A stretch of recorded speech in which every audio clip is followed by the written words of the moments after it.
ഈ സമസ്തയെ തകർക്കാൻ ഒരു ശക്തിക്കും കഴിയും. അത് തെളിയിച്ചുകൊണ്ടിരിക്കുക. അത് നമ്മുടെ സുപ്രഭാതത്തിന്റെ ക്യാമ്പയിൻ തെളിയിച്ചു, നമ്മുടെ തഹിയ തെളിയിച്ചു.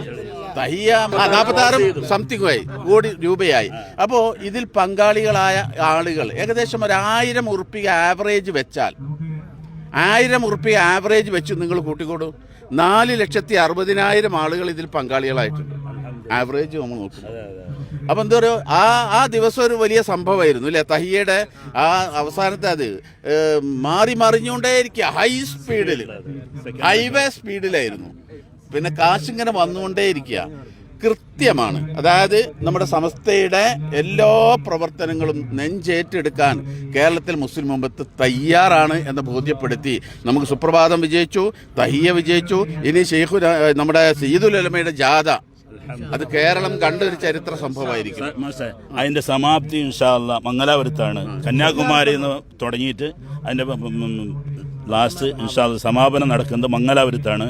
ഡിസംബർ 28 വലിയ ഒരുക്കങ്ങൾ അവിടെ ഒരുങ്ങിക്കൊണ്ടേയിരിക്കുന്നു.